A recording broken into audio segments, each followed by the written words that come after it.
Hello students, welcome to मीनिंग कस्ट online classes. आज हम करने वाले political science chapter second. Chapter का नाम है the end of bipolarity. In new syllabus के अकॉर्डिंग जो सेकेंड चैप्टर है, प्रीवियस चैप्टर और नए सिलेबस के हिसाब से चैप्टर के नाम में किसी तरह कोई चेंजेस नहीं है। पहले भी उसका नाम द एंड ऑफ बायोपोलैरिटी था और अब भी उसका नाम द एंड ऑफ बायोपोलैरिटी है। अगर हम कंटेंट की बात करें तो सेकेंड चैप्टर के जो पहले कंटेंट थे वो तो एज सेम है, उसमें कोई चेंजेस नहीं है। लेकिन जो थर्ड चैप्टर पुराने सिलेबस के अकॉर्डिंग थे, US hegemony in world politics, उसमें से कुछ इंपॉर्टेंट टॉपिक को वहाँ से उठाकर the end of bipolarity second chapter में उसको मर्ज कर दिया गया है। क्योंकि जो लेसन थर्ड है ओल्ड सिलेबस के US hegemony in world politics, उसको कोर्स से डिलीट कर दिया गया। तो इसीलिए इस पूरे चैप्टर को मैंने दो भागों में डिवाइड किए। तो हाफ जो सिलेबस है सेकेंड चैप्टर के वो यहाँ पे कवर करेंगे और बाकी जो बचे हुए कुछ टॉपिक है उसको नेक्स्ट क्लास में हम इसको डिस्कस करेंगे। तो चलिए हम स्टार्ट करते हैं कि आज हम यहाँ पे क्या क्या करने वाले हैं। तो सबसे पहले मैं बता दूँ आपको, सोवियत सिस्टम के बारे में बताऊंगी, उनके क्या फीचर्स थे, क्या मतलब किस तरह से वो सेकेंड वर्ल्ड वॉर के बाद सुपर पावर के रूप में उभर कर सामने आया था। और फिर कुछ ही सालों के बाद जो मतलब सुपर पावर था, इतनी महाशक्तिशाली उसकी इकॉनमी थी, आखिर कुछ ही सालों में उसकी इकॉनमी कोलैप्स्ड क्यों हो गई, डिसइंटीग्रेट क्यों हो गई। और जब उसकी इकॉनमी कोलैप्स्ड हो गई, ये जो सिस्टम था डिसइंटीग्रेट हो गया यूएसएसआर, तो उसके बाद वर्ल्ड की इकोनॉमिक पे पॉलिटिकली क्या इफेक्ट पड़ा, यानी कि उसका इफेक्ट ऑफ डिसइंटीग्रेशन, उसके बाद शॉक थेरेपी और उसके क्या परिणाम हुए, तो यहाँ तक हम यहाँ पे डिस्कस करेंगे। ओके, उसके बाद जो बाकी जो न्यू सिलेबस है जिसमें यूनिपोलैरिटी बेसिकली यूएस हेजेमनी के ऊपर है, जो थर्ड चैप्टर था इसमें यहाँ पे इसको मर्ज कर दिया गया है। उसके बाद से थर्ड चैप्टर का जो गल्फ वॉर है, अरब स्पिनिंग, ये सब जो टॉपिक है वो नेक्स्ट क्लास में हम इसको डिस्कस करेंगे। तो चलिए हम स्टार्ट करते हैं, क्योंकि बाकी जो वीडियो काफ़ी लेंदी हो जाएगा, इसीलिए बच्चों ने कहा था कि मैं आप छोटी छोटी थोड़ी वीडियोस बनाइए, हाफ एन आवर 25 मिनट की, और इस तरह से हम क्या एक एक वीडियो को देख के सारा सिलेबस हमारा कवर हो जाएगा।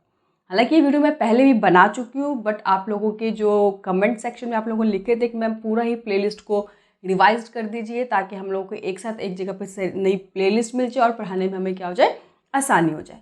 चलिए हम स्टार्ट करते हैं, सोवियत सिस्टम के बारे में बात करते हैं। तो हम जानते हैं कि रशिया में 1917 में एक रेवोल्यूशन हुआ था, और उस रेवोल्यूशन का जो मेन आइडिया था वो पूरी तरह से सोशलिज्म पे बेस्ड था। यानी को चाहते थे जो प्राइवेट ओनरशिप है प्रॉपर्टी की और जो कैपिटलिस्ट सिस्टम है उसको एबॉलिश कर दिया जाए, उसको ख़त्म कर दिया जाए, और उसके जगह पे सोशलिस्ट पैटर्न को अडॉप्ट किया जाए। क्योंकि सोशलिस्ट पैटर्न में लोगों का जो सोशल वेलफेयर होता है वो ज़्यादा होता है, इक्वलिटी होती है। और इसी संघर्ष के कारण 1917 में एक रेवोल्यूशन हुआ था, और उस टाइम पे जो व्लादिमीर लेनिन थे वो इसके नेता थे। और इसी रेवोल्यूशन के बाद बेसिकली यूएसएसआर एमर्ज्ड हुआ था। और 1945 में जब सेकेंड वर्ल्ड वॉर ख़त्म हुआ तो पूरी विश्व की दो महाशक्तियाँ सुपर पावर उभर कर आई थी, एक यूएस अमेरिका जिसे हम कहते हैं, और दूसरा यूएसएसआर सोवियत यूनियन। तो अब हम बात करते हैं पहले सोवियत यूनियन की सुपर पावर के पीछे क्या रीज़न थे। सबसे पहले हम बताते हैं जो यूएस की जो यूएसएसआर सोवियत यूनियन की जो इकॉनमी थी, वर्ल्ड की सबसे पावरफुल इकॉनमी थी, अगर यूएस को छोड़ दिया जाए, यानी कि सेकेंड लार्जेस्ट बेस्ट इकॉनमी थी। दूसरा, इसके पास बड़ी मात्रा में वास्ट रिसोर्सेज थे, कम्युनिकेशन जो कॉम्प्लेक्स नेटवर्क था इसका, ट्रांसपोर्टेशन सिस्टम इसका बहुत ज़्यादा एडवांस था, नेचुरल रिसोर्स हो गए, ऑयल हो गए, मिनरल्स हो गए, ये सारी चीज़ उसके पास भरपूर मात्रा में अवेलेबल थी, जिस कारण वो एक बड़ी पावरफुल इकॉनमी थी। तीसरी हम बात करें तो यहाँ पे जो सोशल वेलफेयर को काफ़ी स्टार्टिंग में ध्यान दिया गया, यानी कि हर एक जो भी सिटीजन थे उन सभी को सब्सिडाइज रेट पे जो बेसिक नेसेसिटी चीज़ें होती है, इसमें फूड हो गए, हेल्थ फैसिलिटीज़ हो गए, एजुकेशन हो गए, उनको बहुत ही सब्सिडाइज रेट पे उनको दिया गया। वहाँ पे कहते हैं कि कोई अनएम्प्लॉयमेंट नाम की चीज़ ही नहीं थी। हर एक पर्सन जो भी काम करना चाहता है, जिसके अंदर काम करने की एबिलिटी है, उन सबको काम मिला हुआ था, यानी कि जो अनएम्प्लॉयमेंट नाम की चीज़ वहाँ पर कोई थी ही नहीं। नेक्स्ट हम बात करते हैं कि वो इतने ज़्यादा एडवांस थे, यानी कि इस पास जो कंज्यूमर टेक्नोलॉजी थी, जो कंज्यूमर प्रोडक्शन टेक्नोलॉजी थी, वो इतनी एफिशिएंट थी कि पिन से लेके कार तक वो सभी चीज़ें अपने इकॉनमी में प्रोड्यूस कर लेते थे। हालांकि उनकी जो क्वालिटी थी, जो वेस्टर्न कंट्री थी उनकी जितनी एडवांस और हाईटेक नहीं थी, बट वो अपनी ज़रूरतें की चीज़ें ऑलमोस्ट सभी चीज़ें वो अपनी कंट्री के अंदर, अपने देश के अंदर मैन्युफैक्चर करने की कैपेबिलिटी थी। उनके पास रिसोर्सेज और टेक्नोलॉजी इतनी ज़्यादा अवेलेबल थी। नेक्स्ट मैंने बताया था कि इन्होंने सोशलिज्म पैटर्न को अपनाया था, इसीलिए लैंड और जितने प्रोटेक्शन एसेट्स थे उन सभी पे जो ओनरशिप मैनेजमेंट कंट्रोल जो था वो सरकार का था, पॉलिटिकल पार्टी का था। तो ये बेसिकली उनका सिस्टम था और वहाँ पे केवल एक ही पार्टी रूल कर रही थी और ऑपोजिशन नाम का कोई चीज़ ही नहीं था। एक कम्युनिस्ट जो पार्टी थी वही पार्टी रूल कर रही थी, ऑपोजिशन का कोई नाम मात्र नहीं था भी तो ना के बराबर था, वही लगातार रूल करे जा रहे थे। तो स्टार्टिंग में उन्होंने वेलफेयर के काम किए, जो इक्वालिटी है उसको प्रमोट किया, इससे जो डिस्पैरिटी है वो सोसाइटी से ख़त्म हुई। लेकिन कहते हैं ना कि धीरे धीरे कोई भी चीज़ अगर आपको लगे कि आप ही एक पावरफुल पर्सन है या पार्टी है, आपके पास कोई अल्टरनेट नहीं होगा, यानी कि कोई आपके कॉम्पिटिटर नहीं हो जाएगा, धीरे धीरे आप क्या बन जाओगे, डिक्टेटरशिप बन जाओगी। और आप ज़्यादा पावर गेन करने के कारण होता ही है, जब ज़रूरत से ज़्यादा पावर किसी भी पर्सन या किसी भी पार्टी के पास हो जाती है तो पावर के मिसयूज़ होने भी स्टार्ट होते हैं। और यही सिस्टम, यही कुछ ऐसा सोवियत यूनियन के साथ देखने को मिला। मैंने आपको बताया कि वहाँ पे धीरे धीरे पॉलिटिकल पार्टी जनता के वेलफेयर के काम से अलग होकर अपने पावर जो सेंटर्ड था उनको उन्होंने फोकस करना स्टार्ट कर दिया। लोगों को जो right to freedom of speech, यानी कि खुले रूप से कोई भी आम नागरिक सरकार के कामों की कोई बुराइयां नहीं कर सकता था, खुलेआम कुछ बोल नहीं सकता था, सरकार के इतना ज़्यादा खौफ और दबदबा था।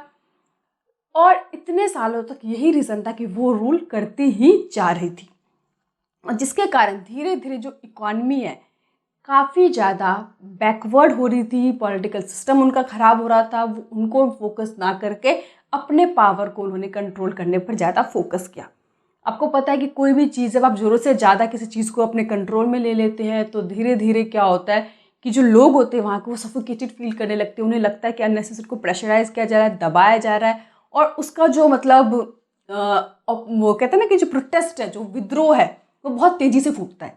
तो हम कुछ कह सकते हैं कि यही रीज़न है कि सोवियत यूनियन जो इतनी बड़ी वास्ट इकॉनमी थी, उसके पास natural resources, transportation system, communication system, industry, सब कुछ बहुत अच्छा था, लेकिन कुछ गलत पॉलिसी की वजह से, ज़रूरत से ज़्यादा अथॉरिटी अपने पास रखने की वजह से, ज़रूरत से ज़्यादा पावरफुल होने की वजह से, वही रीज़न था कि वो डिसइंटीग्रेट हो गई। इतनी बड़ी सुपर पावर जो कभी अमेरिका की टक्कर रखने के लिए की दम रखती थी, आज वो सिस्टम पूरी तरह से क्या हो गया, कोलैप्स हो गया। तो बेसिकली मैंने यहाँ पे आपको सोवियत यूनियन के फीचर्स बताए। अब मैंने बताया आपको कि ये सारे जो सिस्टम थे 70 ईयर्स तक एक ही पार्टी ने रूल किया, लेकिन जनता को कुछ उन्होंने अधिकार नहीं दिए, कोई ज़्यादा वेलफेयर के काम नहीं किए। प्रॉमिस तो उनसे बहुत बड़े बड़े किए जाए कि आपके साथ सोशल वेलफेयर होगा, सभी पर्सन के पास काम होगा, हर चीज़ें आपको सब्सिडाइज रेट पे दी जाएगी, बट एक्चुअल में ऐसा हुआ नहीं। वो अपने लोगों को कह रहे थे कि हमारा जो सोशलिज्म पैटर्न है वो दूसरे पैटर्न से बहुत अच्छा है, हम बहुत डेवलप कर रहे हैं, हमारी इकॉनमी बहुत डेवलप कर रही है, बट इन रियलिटी ऐसा कुछ भी नहीं था। और धीरे धीरे इसीलिए जनता समझ गई थी कि ये सब जो भी उनको बताया जा रहा है ये सब चीज़ें सच नहीं है। धीरे धीरे उनको नॉलेज होने लगी, जो कम्युनिकेशन सेक्टर है वो डेवलप होने लगे, और वो सरकार के खिलाफ बोलने स्टार्ट हो गए। उसके बाद 1985 में जो कम्युनिस्ट पार्टी के जनरल सेक्रेटरी मिखाइल गोर्बाचेव बने, और उन्होंने डिसाइड किया कि ये जो तनाव टेंशन है अमेरिका और यूएसएसआर के साथ, इसको उन्होंने कम करने की कोशिश की। आम जनता को उन्होंने भरोसा दिलाया कि जिस तरह से वेस्टर्न लोगों को आज़ादी मिली हुई है, फ्रीडम मिली हुई है, डेमोक्रेसी है, हम वो भी सिस्टम यहाँ पे लागू करेंगे। बहुत सारे जो पॉलिटिकल इकोनॉमिक रिफॉर्म्स करेंगे ताकि आप लोगों को जो अननेसेसरी जितने प्राइजेस कीमतें भी मिल रही है, गुड्स हमारे शॉर्टेज हो रहे हैं, उनको मार्केट में अवेलेबल नहीं हो रहे, आम जनताओं का जो लिविंग स्टैंडर्ड है वो बहुत ज़्यादा गिर गया है। तो उन्होंने बहुत सारे प्रॉमिसेस के, रिफॉर्म्स करने के। अब मिखाइल गोर्बाचेव के सामने दो समस्या आ गई। पहली समस्या ये आ गई कि जब उन्होंने रिफॉर्म करना स्टार्ट किया तो कम्युनिस्ट पार्टी के खुद के जो पॉलिटिकल दूसरे नेता थे, लीडर्स थे, उन्होंने उसको विरोध करना स्टार्ट कर दिया। उन्हें ये लगा था कि अगर इतने सारे रिफॉर्म करेंगे, हम यहाँ पे उनको डेमोक्रेसी प्रोवाइड करेंगे, उनको बोलने की आज़ादी दे देंगे, तो हमारा जो पावर है, हमारी जो सत्ता है, वो उसको खतरा हो सकता है उस तरफ। और दूसरी तरफ इसीलिए वो गोर्बाचेव जो तो मिखाइल गोर्बाचेव से वो नाराज़ हो गए, उनके पॉलिसी के वो अपोज करने लगे। दूसरी तरफ जो आम जनता, उनका सपोर्ट भी मिखाइल गोर्बाचेव को नहीं मिल पाया, क्योंकि आम जनता 70 सालों से वो एक ही पॉलिटिकल पार्टी वहाँ पे रूल कर रही थी, पर जनता के लिए उन्होंने कुछ भी ऐसा नहीं किया जो जनता को भरोसा रख सके कि वो आगे कुछ ऐसा अच्छा करने वाले हैं। जो रिफॉर्म्स किएंगे बहुत ही स्लो रेट से रिफॉर्म किए गए, उसका जो इफेक्ट था वो दिख नहीं रहा था। प्रोटेस्ट जनता का बढ़ता जा रहा था। वेस्टर्न कंट्री और अपने देश को, इकॉनमी को जो कंपेयर कर रहे थे तो उन्हें लग रहा था हम बहुत ज़्यादा पिछड़ चुके हैं उनके डेवलपमेंट से। और यही रीज़न है जो मिखाइल गोर्बाचेव ने जितने भी रिफॉर्म्स किए उसके बावजूद भी वो अपने जो इकॉनमी है, जनता का भरोसा है, वो नहीं जीत पाए और सोवियत यूनियन क्या हो गया, डिसइंटीग्रेट खत्म हो गया। तो अब हम यहाँ पे पॉइंट वाइज पढ़ते हैं कि डिसइंटीग्रेशन के कारण क्या थे। सबसे पहले हम एक एक पॉइंट को समझेंगे, क्योंकि ये तो मैंने आपको वैसे बताया, अब हम पॉइंट वाइज समझेंगे कि जाके एग्जाम में क्वेश्चन आते तो आपको बेसिकली पॉइंट्स लिखने होते हैं स्टोरी से ज़्यादा, क्योंकि पॉलिटिकल साइंस के अंदर या हिस्ट्री के अंदर आप पॉइंट्स में लिखोगे। मान लीजिए कि 6 मार्क्स से क्वेश्चन है तो थोड़ा सा इंट्रोडक्शन दो, जितने मार्क्स से क्वेश्चन एटलीस्ट उतने पॉइंट्स लिखो, फिर कंक्लूजन लिखो, आपको ज़्यादा अच्छे मार्क्स मिलेंगे रेदर देन कि आप स्टोरी बना के लिख रहे हो। तो टीचर्स को भी पता होता है कि आप लोग जो लिख रहे हो वो स्टोरी टाइप नहीं लिखो, टू दी पॉइंट आंसर लिखो, इंट्रोडक्शन अच्छे से दो कि जिस टॉपिक पे आप लिखने जा रहे हो। उसके बाद जितने बार 6 मार्क्स का क्वेश्चन है तो 6 पॉइंट्स बनाइए, 4 मार्क्स का क्वेश्चन है तो 5 पॉइंट्स बनाइए और कंक्लूजन दो। इस तरह से जब आंसर को लिखते हो तो टीचर को पता होता है कि सामने वाला बच्चा जो भी लिखना चाह रहा है, कहना चाह रहा है, वो क्या कहना चाह रहा है एक्चुअल में, टीचर आपकी बातों को अच्छे से समझ पाती है। तो आपको पॉइंट में बेसिकली मेन बातें लिखनी होती है। तो पहला है डिसइंटीग्रेशन की, why did Soviet union disintegrate, क्यों सोवियत यूनियन इतनी जल्दी खत्म हो गई, जो वर्ल्ड की सेकेंड लार्जेस्ट बेस्ट इकॉनमी थी। तो पहला रीजन था कि इकोनॉमिकली या पॉलिटिकली वो वीक हो गई थी। पॉलिटिकली तो इसलिए करप्ट हो गई थी, मैं बताती हूँ, क्योंकि रीजन क्या था कि वहाँ पे कोई कॉम्पिटिटर नहीं था। अब मान लेते हैं हमारे इंडिया में भी अगर मान लो कि बहुत सारी पॉलिटिकल पार्टी है, कुछ उसके डिमेरिट्स है तो मेरिट्स भी है। मेरिट्स ये है कि अगर मान लो एक पॉलिटिकल पार्टी अच्छा काम नहीं करती तो जनता के पास ऑप्शन है कि सेकेंड टाइम वो उसको इलेक्ट ना करके, उसको वोट ना करके, वो दूसरी पॉलिटिकल पार्टी को सपोर्ट कर सकती है, उनको सत्ता में ला सकती है। और जो भी चुनी हुई पार्टी होती है उनको पता होता है कि जनता के दम पे मैं आया हूँ, अगर मैं कुछ भी अच्छा काम नहीं करूंगा तो 5 साल के बाद मुझे जनता को हिसाब देने पड़ेंगे जब मैं दोबारा उनसे वोट मांगने के लिए जाऊंगा। डेमोक्रेसी में जैसे बेसिकली होता है ना कि जनता के द्वारा लीडर चूज किया जाता है, लेकिन वहाँ पे क्या था, कम्युनिस्ट सिस्टम था, कोई इलेक्शन नहीं थे, हर बार एक ही पार्टी रूल कर रही है। तो 70 सालों से एक ही पार्टी रूल कर रही है, अपनी मर्जी चलाई जा रही है। आम जनता के जो एस्पिरेशन थे, जो वो चाहते थे, उनको कोई सुना नहीं जा रहा था, कोई ध्यान नहीं दिया रहा था। उनके बोलने की आज़ादी पर पूरी तरह से रिस्ट्रिक्शन लगाया हुआ था। इकोनॉमिकली वो धीरे धीरे काफ़ी वीक हो रहे थे। तो इसका एक बहुत बड़ा रीज़न है इकोनॉमी के बैकवर्ड होने के, कि आपको पता है कि अमेरिका और जो यूएसएसआर है, जो सोवियत यूनियन है, वो आर्म रेस में, यानी कि अगर अमेरिका कोई नई वेपन्स बनाता, कोई भी डिफेंस के गुड्स बनाता, तो उसके जवाब में सोवियत यूनियन को भी अपने आप को सेफ करने के लिए, कंपटीशन में बचाए रखने के लिए उसके जवाब में देने पड़ते। तो रिसोर्सेज उनके पास जितने भी थे, सबसे ज़्यादा रिसोर्सेज उन्होंने बेसिकली डिफेंस पे लगाए, आर्म फोर्सेस पे लगाए, और बाकी के जो भी ज़रूरतें थी, जो कंज्यूमर गुड्स थे, उन सब पर उन्होंने ध्यान नहीं दिया। और धीरे धीरे इकोनॉमिकली वो इतने वीक हो गए कि उनके पास इतने रिसोर्सेज नहीं थे कि अपनी जो डोमेस्टिक नीड्स है उसको फुलफिल कर सके। और लगातार कई सालों तक उनका जो बाहर से जो गुड्स इंपोर्ट था वो बढ़ता ही जा रहा था। डोमेस्टिक मार्केट में गुड्स की शॉर्टेज हो गई थी, प्राइसेस बहुत हाई हो गए थे। इसके रीज़न मैं बताती हूँ क्या था। एक 1979 की बात है, जब अफगानिस्तान में इसने जो सोवियत यूनियन से इन्वेड कर दिया, यानी कि कब्जा कर लिया, उस पर अटैक कर दिया। और ये 1979 से अप्रॉक्सीमेटली 10 ईयर तक लंबा एक संघर्ष चला। ये प्रॉपर वॉर तो नहीं हुआ, इसे हम गुरीला वॉर कहते हैं, यानी कि 10 साल तक छुप छुप के थोड़े थोड़े टाइम पे वॉर होता रहा। और इसकी बहुत ज़्यादा जो आर्मी थी सोवियत यूनियन की, वो वहीं पे उन्होंने भाई यहाँ से उन सब तरह की फैसिलिटी प्रोवाइड कर दी, रिसोर्सेज प्रोवाइड कर दिए गए। और एंड में भी 10 सालों के बाद 89 के अप्रॉक्स भी वो इस वॉर को जीत नहीं पाई।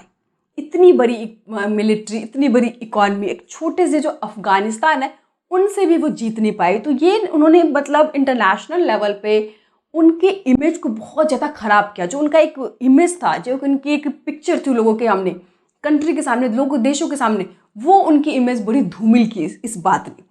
और इसी वॉर के लिए उन्होंने अपने रिसोर्सेज को इतना ज़्यादा उन्होंने वेस्ट किया, मिसयूज़ किया, उस पर उन्होंने स्पेंड किया कि बाकी चीज़ें जो इंफ्रास्ट्रक्चर थे, उनके इंडस्ट्री थे, कंज्यूमर गुड्स थे, उन सब चीज़ों पर वो फोकस नहीं कर पाए। तो इकोनॉमिकली, पॉलिटिकली वो वीक होते चले गए। अननेसेसरी वो अफगानिस्तान इन्वेड में उन्होंने बहुत ज़्यादा टाइम, मनी और रिसोर्सेज का यूज़ किया। तीसरी बात कि 70 सालों तक एक ही पार्टी रूल करती रही और जनता के टुवर्ड्स अकाउंटेबल नहीं थी, यानी कि वो जिम्मेवार नहीं थी कि देश में अगर कोई भी चीज़ हो रही है तो उनकी कोई जिम्मेवारी नहीं बन रही थी, जबकि कोई दूसरी अपोजिशन पार्टी तो थी नहीं। देश में जो भी डेवलपमेंट हुई है, जो भी हम पीछे रह गए, उसके लिए कौन सी गवर्नमेंट रिस्पॉन्सिबल है? आप रिस्पॉन्सिबल हो, लेकिन आप इस बात की जवाबदेही लेने के लिए तैयार नहीं हो। तो ये सब जो बेसिकली से रीज़न थे, बात समझ में आ रहा है आपको? ये मतलब पॉलिटिकली, इकोनॉमिकली ये बहुत ज़्यादा खराब और वीक हो रहे थे। नेक्स्ट हम पढ़ते हैं जो डिसइंटीग्रेशन के, और केवल ये तो मेन कारण थे, लेकिन इसके अलावा भी बहुत ज़्यादा रीज़न थे कि जिसके कारण जो सोवियत यूनियन है वो डिसइंटीग्रेट के कगार पे आ गए थे। तो अब इसमें हमारे ये था कि जो प्रोडक्शन थी, जो गुड्स की जो डिमांड थी वो बहुत ज़्यादा थी और प्रोडक्शन देश में हो नहीं रहे थे।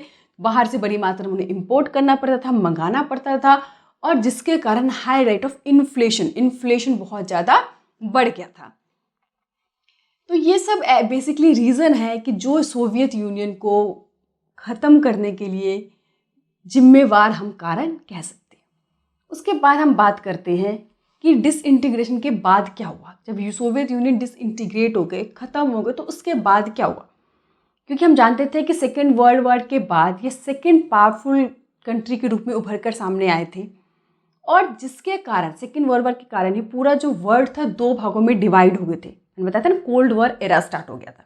तो जैसे ही सोवियत यूनियन डिसइंटीग्रेट हो गए, ख़त्म हो गए, तो सीधी सी बात है, जब दो सुपर पावर उनकी आपस में लड़ाई थी और एक सुपर पावर ख़त्म हो गया, तो अब देश की महाशक्ति कौन बचा? सबको पता चल गया कि कैपिटलिस्ट और सोशलिस्ट जो आइडियोलॉजी थी वो अब ख़त्म हो गई है, और सबको अल्टीमेटली पता चल गया जो कैपिटलिस्ट सिस्टम ऑफ मॉडल है यही बेस्ट मॉडल है, क्योंकि उसको अडॉप्ट करके आज अमेरिका नंबर 1 बन गया है, और यूएसएसआर जिसने सोशलिस्ट मॉडल को अपनाया उसकी इकॉनमी कुछ ही सालों में कोलैप्स हो गई। तो जो आइडियोलॉजी की लड़ाई थी वो ख़त्म हो गई, कोल्ड वॉर ख़त्म हो गया। अब एक तरह से कहते हैं यूएस क्या बन गया, एक सोलो पावर बन गया, यानी कि हम कह सकते हैं यूनिपोलैरिटी का दौर स्टार्ट हो गया, क्योंकि अब इंटरनेशनल मंच पे एक ही महाशक्ति थी बिना किसी कॉम्पिटिटर के, वो थी अमेरिका। और तीसरा, जब सोवियत ब्लॉक क्या हो गया, ख़त्म हो गया ना, सोवियत ब्लॉक में बहुत सारे जो कंट्री थे वो इंडिपेंडेंट हो गए, अब वो न्यू प्लेयर्स बन गए इंटरनेशनल मंच पे। तो ये बेसिकली उनके प्रभाव हुए। सबसे पहला प्रभाव ये कहेंगे कोल्ड वॉर एरा ख़त्म हो गया वहीं से। तो ये बेसिकली हमने बताया सोवियत यूनियन के सिस्टम क्या थे, फिर हमने बताया आपको डिसइंटीग्रेशन के कारण क्या थे, फिर हमने बताया आपको यहाँ पे उसके इफ़ेक्ट क्या हुए। आगे हम पढ़ते हैं कि बहुत बड़ी चीज़ हुई थी इसी बीच में कि शॉक थेरेपी क्या होता है। ये भी बहुत इंपॉर्टेंट टॉपिक है, इसका मैंने सेपरेट एक वीडियो बना रखा है, बहुत अच्छा वीडियो है, आप लोग उसको भी आप देख सकते हो। उसमें मैंने सिर्फ शॉक थेरेपी के बहुत डिटेल में अच्छे से बता रखे। चलिए हम बताते हैं यहाँ पे शॉक थेरेपी। शॉक का मतलब क्या होता है? किसी को आघात पहुँचाना, किसी को चोट पहुँचाना, किसी को नुकसान करना। और थेरेपी मतलब होता है उसकी ट्रीटमेंट करना, उसको मतलब कहते हैं उपचार, जिसे हिंदी में कहते हैं ट्रीटमेंट करना। तो ये शॉक थेरेपी अपने आप में दो बड़े अलग से वर्ड्स हैं, किसी को शॉक भी देना और किसी को उपचार भी करना, उसको ट्रीटमेंट भी करना, ये कैसे सिस्टम। तो यहाँ पे एक पेनफुल ट्रांजिशन था। हमने बताया था कि जो यूएसएसआर था सोशलिस्ट मॉडल, कम्युनिस्ट और सोशलिस्ट मॉडल पे था, तो ये एक लंबे टाइम तक ये सोशलिज्म सिस्टम को उन्होंने फॉलो किया, और यूएसएसआर के डिसइंटीग्रेशन के साथ उन्हें इस मॉडल को छोड़कर, समझे, एक पेनफुल ट्रांजिशन कह सकते हैं कि पेनफुल ट्रांजिशन सोशलिज्म से उन्हें डेमोक्रेटिक कैपिटलिज्म में जो शिफ्ट होना था, यानी कि चोट तो लगी कि आपका सिस्टम क्या हो गया, खत्म हो गया। अब आपकी इकॉनमी को बचाने के लिए आपने दूसरा मॉडल स्टार्ट किया ताकि उसको ट्रीट किया जाए, उसको ट्रीटमेंट प्रोवाइड किया जाए, ताकि आपकी जो इकॉनमी दोबारा से पटरी पे आ सके और दोबारा से वो चल सके। तो अब इसमें हुआ क्या, जो शॉक थेरेपी इतिहास की बहुत बड़ी मतलब घटना हम कह सकते हैं, बहुत बड़ा इवेंट था। क्यों? क्योंकि इसमें बहुत सारे ऐसे बड़े बड़े चेंजेस देखने के मिले जो आज से पहले पूरे वर्ल्ड में, पूरे विश्व में किसी ने इस तरह के चेंजेस नहीं देखे थे। सबसे पहला जो इफेक्ट हुआ शॉक थेरेपी का वो हुआ गैराज सेल। अभी गैराज सेल होता है क्या है, बड़े 1 मार्क्स में क्वेश्चन आते हैं। तो आपको पता होगा कि सोशलिस्ट पैटर्न के अंदर सभी चीज़ों पे, चाहे वो लैंड थे, प्रोटेक्शन एसेट्स थे, सभी चीज़ों पे जो स्टेट था, सरकार था, उनका अधिकार था। अब क्या किया गया, क्योंकि हम सोशलिज्म से कैपिटलिस्ट मॉडल में शिफ्ट हो रहे हैं, तो 90% ऑफ द इंडस्ट्री, 90% इंडस्ट्री का जो ओनरशिप था प्राइवेट लोगों के हाथों में बेचा गया, वो भी इतने कौड़ियों के दाम पे, जो बड़े बड़े इंडस्ट्रीज थे। उसी को इतिहास में, हिस्ट्री में गैराज सेल के नाम से कहा गया। दूसरा, जो सरकार थी जब सोशलिस्ट पैटर्न था तो गवर्नमेंट क्या कर रही थी, सब्सिडाइज राइट पे उनको जो बेसिक नेसेसिटी थी, food, health facility, education facility, ये सब प्रोवाइड कर रही थी। अब सरकार ने क्या करा, वो सारे सब्सिडी छीन लिए। तो लोगों को इससे उसका इफेक्ट पड़ा, बहुत बुरा इफेक्ट पड़ा। क्यों? क्योंकि लोगों की जो सेविंग थी वो खत्म हो रही थी, गुड्स मार्केट में अवेलेबल नहीं थे, हाई रेट ऑफ इन्फ्लेशन चल गया था, और जो एक सोसाइटी का जो एक सेक्शन था गरीबी में रहने के लिए मजबूर हो गया था, क्योंकि उनके पास कोई ऑप्शन नहीं थी। वो सरकार के जो सब्सिडाइज रेट पे जी रहे थे। अब सरकार की सडनली जो सब्सिडी थी उन्होंने खत्म कर दी। अब चीज़ें उनको मार्केट से उसी रेट पे लेना पड़ेगा जो सभी के लिए अवेलेबल है। जो पुअर सेक्शन, जो एक स्पेशल उनको फैसिलिटी दी गई थी, उनको प्रिविलेज दिया गया था, वो सडनली उनको छीन लिया गया। तीसरी बात, उस टाइम पे आपको पता है जीडीपी बुरी तरह से गिर गई थी। जब कोई इकोनॉमी क्लैप्स होगी तो भैया जीडीपी तो खत्म ही होगी। उसके बाद उसकी जो करेंसी होती है उसके ऊपर भी बहुत बड़ा इफेक्ट पड़ा था। जो आपको पता है, अगर रशिया की करेंसी रूबल है, इतनी ड्रामेटिकली चेंज हो गई थी, बहुत ज़्यादा गिर गई थी, इकोनॉमी कोलैप्स होगा तो जीडीपी, उनकी जो उनके करेंसी होते हैं, और वहाँ पे कहते हैं कि 50% से भी ज़्यादा बैंकरप्ट हो गए थे, इनके बैंक फेल हो गए थे। और बैंकों के अंदर जितने भी लोग इनके इन्वेस्टमेंट थे, उन्होंने पैसा सेव किया था, वो सब क्या हो गए, ख़त्म हो गए। तो आम लोग बुरी तरह से इंसॉल्वेंट की कैटेगरी, बैंकरप्ट हो गए थे। उसके बाद कहते हैं उस टाइम पे जो इकोनॉमी एक्टिविटी में जो इन्वॉल्वमेंट था माफिया लोगों का हो गया था, यानी कि एक माफिया सिस्टम हो गया था, यानी कि वहाँ पे खाने को चीज़ें नहीं मिल रही, जीडीपी पूरा गिर चुका है, बैंकरप्सी हो गई है, करेंसी फॉल हो गया है, इंडस्ट्री को बहुत ही सस्ते रेट पे बेचे जा रहे हैं, गरीबी में लोग जी रहे हैं। तो ऐसे हालत में जो भी अकेडमिक और इंटेलिजेंट लोग थे, उन लोगों ने यहाँ से माइग्रेशन का रास्ता चुना, क्योंकि वहाँ पर वो सर्वाइव नहीं कर सकते थे। माफिया वर्ड वहाँ पे स्टार्ट हो गया था सेक्शन के लोग। तो इसीलिए वहाँ पे जितने भी इंटेलिजेंट पढ़े लिखे लोग थे, अकेडमिक लोग थे, स्कॉलर लोग थे, वो यहाँ से माइग्रेट होने की सोच रहे थे, और उन्होंने अपने यहाँ पे क्या कर लिया, शिफ्ट कहीं और कर लिया। तो यहाँ पे आप देखिए कि स्टार्टिंग में 1970 में रशिया में रेवोल्यूशन हुआ था, और इस रेवोल्यूशन को जो मेन आइडिया था कि जो भी हमारे इकोनॉमी, उसको सोशलिज्म इकोनॉमी बनाना है, सोशल वेलफेयर करना है, क्योंकि जो भी कैपिटलिस्ट मॉडल होता है उसमें क्या होता है, डिस्पैरिटी होती है, इनइक्वालिटी होती है, लोगों के साथ वेलफेयर नहीं होता। अब ध्यान से देखिए कि जैसे ही मतलब शॉक थेरेपी के अंदर हमने देखा कि वही जहाँ से कहानी स्टार्ट हुई थी वह वहीं पर आ गई है, कि अब अमीरी और गरीबी के बीच जो डिफरेंसेस थी, सरकार ने जो सब्सिडाइज दिए थे, सबको जॉब दी थी, वो सारी चीज़ें खत्म होने के कारण सोसाइटी ऑटोमेटिकली दो भागों में बट गया, एक अमीर वर्ग और दूसरा गरीब वर्ग। ये जो डिस्पैरिटीज को खत्म करने के लिए 1917 में जो रिवोल्यूशन हुआ था, वो रिवोल्यूशन अब खत्म हो गया, और दोबारा से जहाँ पे थी वही कहानी फिर से स्टार्ट हो गई। तो बेसिकली ये शॉक थेरेपी क्या है, उसके क्या इफेक्ट हुए यहाँ तक, और बताते हैं जो डिसइंटीग्रेशन के बाद जो यूनिपोलैरिटी का दौर स्टार्ट हुआ, मैं वो टॉपिक यहाँ पर नहीं कवर कर रही हूँ। मैं इसके लिए दूसरे दिन सेपरेट वीडियो बनाया और वहाँ पे हम इसको डिस्कस करेंगे। तो यहीं पे हमने देखा कि हमने सोवियत यूनियन के फीचर्स पढ़े, why did Soviet union disintegrate पढ़े, उसके क्या इफेक्ट पड़ा, शॉक थेरेपी क्या होता है और उसके क्या परिणाम हुए, हमने इन चीज़ों को यहाँ पर कवर किया। तो बाकी चीज़ों के लिए आप मेरी दूसरी वीडियो को देख सकते हैं। Thank you.